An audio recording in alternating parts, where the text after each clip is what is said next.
오렌지 캐러멜 비트코인입니다. 비트코인이 없으면 집을 팔면 되지 않느냐? 집 팔 비사. 그건 저한테도 해당이 안 됐어요. 왜냐면 팔 집이 없었거든요. 저는 등기를 쳐본 적이 없습니다. 근데 대신 혹시 전세를 살고 있나요? 그렇다면 오늘 영상 끝까지 보세요. 전세 빼고 월세 윗주하고 비트코인으로 저축하라. 전 빼 월입 비저. 저의 실전 경험담을 통해 전세의 함정과 전 빼 월입 비저의 진짜 이야기를 해드릴게요. 대학교 졸업 후 저는 첫 직장인 지옥같은 중소기업에서 1년 만에 탈출했었어요. 그리고 1년간의 방황 끝에 드디어 중견기업의 중고 신입으로 재취업을 성공합니다. 월급은 새우 200 중후반. 1년 동안 악착같이 월급을 모았어요.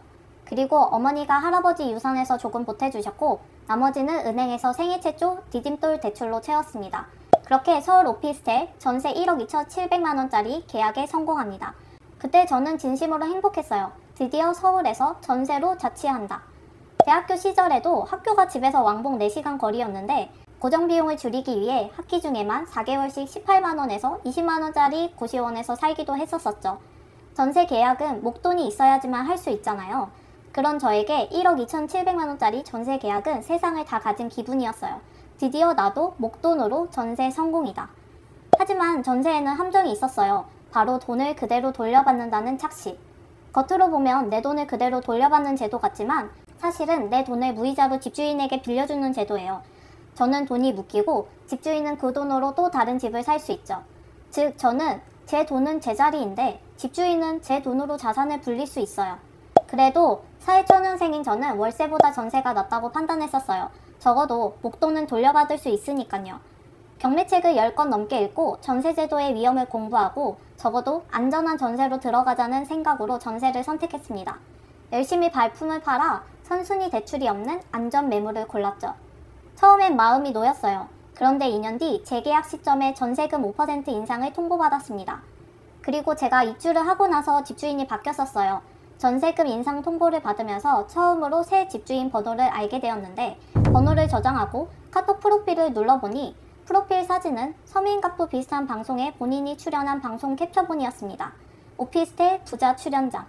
방송을 찾아보고 알게 된 그의 자산은 부동산이 70채 이상, 200억 원 이상의 자산가.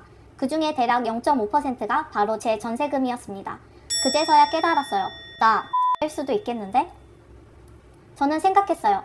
선순위 대출이 없어도 이 사람의 갭 투자 중 하나만 터지면 내 전세금도 같이 날아가겠구나. 게다가 그 전세금엔 할아버지 유산이 섞여 있었어요. 그건 단순한 돈이 아니라 절대 잃어서는 안 되는 가족의 사랑이 담긴 돈이었어요. 내 돈을 남에게 맡기고 싶지 않다. 2021년 6월 저는 결심합니다. 전세를 빼고 월세 1000에 50짜리 오피스텔로 이사하기로요. 주변 반응은 차가웠어요. 야, 월세로 가면 돈 못 모아. 보통은 월세에서 전세로 올라가는 거지 거꾸로 가는 사람이 어딨어. 하지만 저는 단호했습니다. 나는 목돈이 묶이는 게 더 싫다. 전세를 빼기로 마음먹었던 2021년 6월. 그때 비트코인은 8천만원을 찍고 4천만원대로 내려와 있는 시점이었어요. 비트코인과 알트코인으로 자산을 조금 불려서 자만해진 저는 지금이 저점이다 판단했고 전세금을 빼서 추가 매집에 들어가기로 합니다. 지금이 기회라고 생각했습니다. 그래서 전세금을 돌려받자마자 비트코인 그리고 메이저 알트라고 불리는 디지털 쓰레기 조각인 이더리움과 리플을 샀었어요. 그리고 어머니에게 돌려드린 할아버지 유산으로 어머니도 코인을 매수하셨었어요.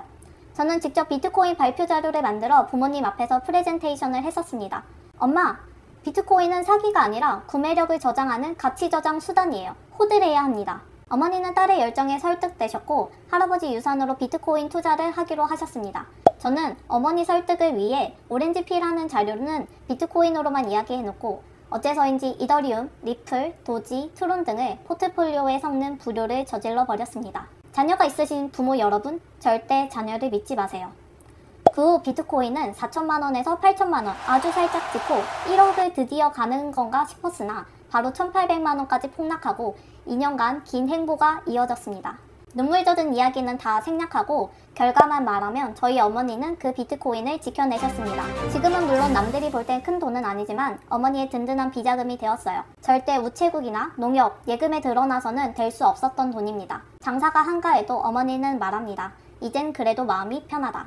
2022년부터 미국 금리 인상으로 부동산 시장이 식기 시작했었어요. 그리고 한국에선 그때 당시 전세 사기 뉴스가 폭발했었습니다. 저도 다니던 회사 선배가 전세가 경매로 넘어가서 몇 달 동안 고생을 하셨었습니다. 다행히 보증보험으로 돌려받으셨지만 LH와 법원을 오가며 정말 힘든 시간을 보내셨었어요. 그걸 지켜보면 저는 확신했었습니다. 전세는 내 돈이 아니다. 돌려받을 수 있지만 못 돌려받을 수 있는 채권이다. 전세금은 내 돈 같지만 실제는 돈을 돌려받을 권리일 뿐이에요. 그에 비해 월세는 매달 돈이 나가지만 내 목돈은 내가 확실히 관리하고 통제할 수 있죠. 그리고 그 목돈을 비트코인으로 옮겨놨을 때 시간은 제 편이 되었습니다. 전세는 착시입니다. 당신의 전세금은 누군가의 투자금이에요. 내 돈은 내가 통제해야 합니다. 전세 빼고 월세로 입주, 그리고 비트코인으로 저축, 전배 원립 비저. 미친 선택처럼 들리겠지만 미친 세상에선 정신 박힌 선택이에요. 집 주인에게 무이자로 빌려주던 내 돈, 이제 비트코인으로 저축하세요. 이건 미친 선택이 아니라 깨어난 선택이다.